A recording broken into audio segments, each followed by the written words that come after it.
how you set up one of these jigs and actually cut a through dovetail, and then how we cut some half-line dovetails. And then we'll go into how you handle rabbited drawers and things like that in these jigs, because that's what they never show you at the shows or anything like that. I'm just adjusting all these hold downs to the right place. Okay. Now we'll throw up my cheat sheet. Okay, cursor.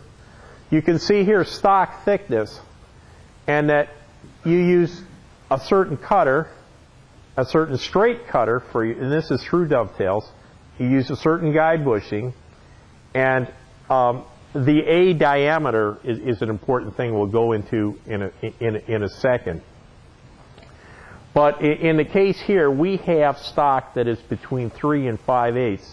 So another, it's actually a little below a ½ inch. So either a 70 or 75 cutter and a 140 straight cutter with a 7/16 guide bushing is going to do swimmingly. Yeah, see, we're cutting through dovetails at the moment, and with a through dovetail, you cut, well, the through dovetail, they come through each other. With a half line, they don't. Now with the through, we have to cut the tails with a dovetail-shaped cutter, and then we have to cut the pins with a straight cutter. Right. And the guide bushing jumps from 7/16 to 5/8 in a lead jig, because on those very big cutters we have to go from an 8mm shaft to a ½ inch shaft, so we have to go to a bigger guide bushing to be able to get that shaft through the center of it. So that is the reason for the change. Features like what is really the router handle that you used to buy that made them fine adjust and so on, built into the router. And a lot of them they're using with these lift plates, but a bunch of the manufacturers have figured out ways to make the router operate like it was in a lift plate by and of itself. That some of them, there's a adjusting mechanism here, but you can stick an Allen key with a handle on down through the base plate and adjust it. And so a lot of cool things coming along. So I don't know what my current best pick would be. I haven't even given that a lot of thought, but I'd look around a lot of really cool routers out there. All right, the first thing we're going to do now to make this work is take two pieces of the stock that we're going to cut, and we're going to, I've already adjusted my hold downs so that this is locked horizontally. I can now take and just undo these two handles and drop this comb there down on the work so that it is now at a common height that's in plane with the work. And of course, if I was going to cut half line dovetails, I'd be putting half the work in this part of the jig. Now, the directions, the original directions to the Lee, I think are a little overly complicated, and I simplify them a little. And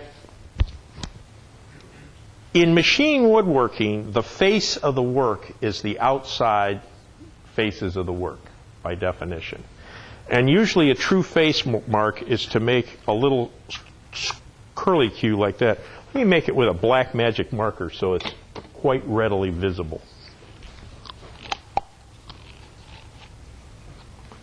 And I don't know, can you see this on camera? Yeah, all right. The mark that a woodworker would traditionally make was that. And then he would come on what was called the true edge and make a little point at the same spot that pointed to the true edge. And this would now be the outside of our work, and these are what we would call the faces. Now, a somewhat easier way to keep track of this in modern times, where we have machine of stuff that's come out of planers and joiners and is theoretically about the same thickness everywhere, is to use what are called carpenter's triangles. And there we would take the front and back of any box we're going to build and the two sides. And we would take the front and back and we would draw a triangle on the two pieces like this. Did everybody see that on screen? Yeah, all right. And we would take the two sides and now draw a triangle like this. And we only have to take two parts of this to very quickly see how they're going to go together. And that's called the carpenter's triangle. It's a great way to keep track of parts in your woodworking. I remember years ago when I started out, I was writing A, and B, and I never had anything where I needed it. And this is so simple, I wished I'd thought of it. It's in Tafe Reed Teaches Woodworking, and it's just a great idea. So on this stock also, if you wanted to go to the other system of marking, you would have half a triangle here, and you would have a half a triangle here. Now, is everybody following that? Okay. Now, I do everything from the true face. We're down to about number 4. We've selected a dovetail bit appropriate for the work and the guide bushing appropriate for the cutter. We've adjusted the hold downs for the thickness of the material. Our next thing is to set the cutter depth to the mating work plus 1/64th to 1/32nd. So just like when we hand cut a dovetail, we actually want the pins and tails to go completely through one another, that they actually are each going to hang out about a 1/64th of an inch to a 1/32nd of an inch proud, and because it's much easier to cut that little bit of wood off to bring a nice flush fit than it is to plane the entire side of a big blanket chest down because they didn't quite come through. So we usually just overshoot there as a routine thing. Now, the next thing, this also has you placing backer boards, and if you want the highest quality work out of one of these jigs, you would put heavy stock in this part of the jig. I usually use medium density fiber board, often called MDF, and I use 1-inch chunks of MDF. I would now cut a 1-inch piece of MDF, and I would have put it in here and adjusted the comb to sit on the 1-inch MDF, and that would back up these cuts as they came through the far side of the stock and reduce the breakout. I do these lectures without backer boards because it's just so much more time to place these backer boards.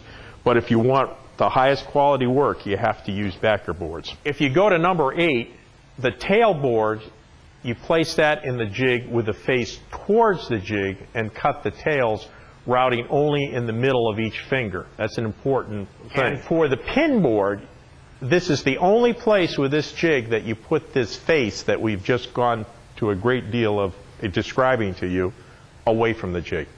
In every other case with this jig, on both through and half-blind dovetails, the face goes towards the jig.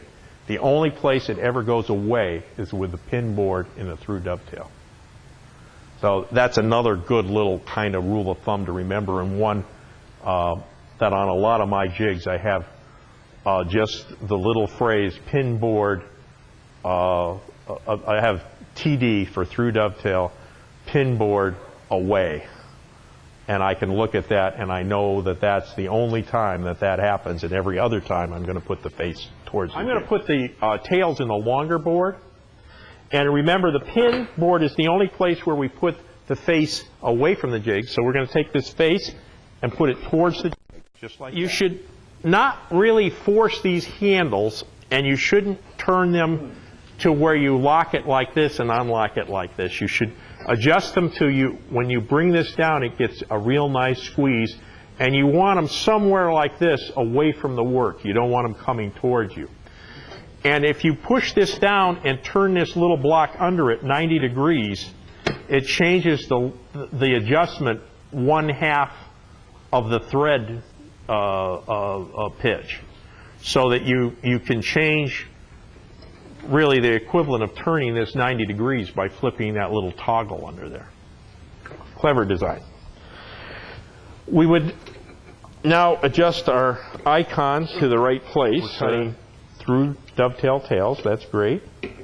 But before I do that, I'm going to flip this around and adjust the spacing of these fingers.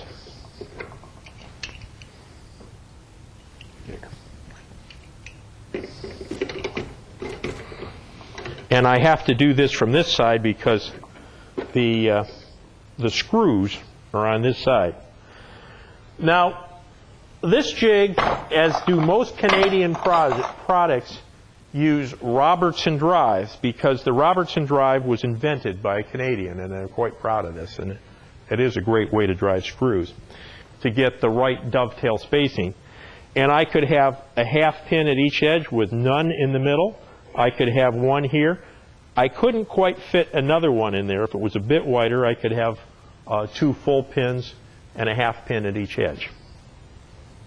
So I just adjust this, and you can adjust this by eye. It doesn't have to be to the last thousandth of an inch because they're going to cut mirror images of each other. Tails first.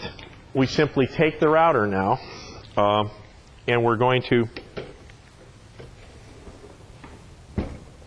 before we do that, we're going to flip the thing back. Now, cut only between these fingers right here.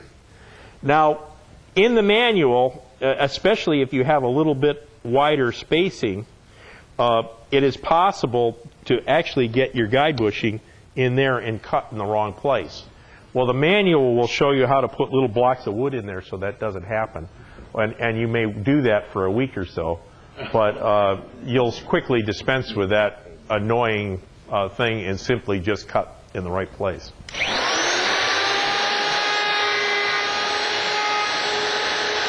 And there is our tails cut. Hey, dead reckoning was pretty good. I'm not too bad on that line.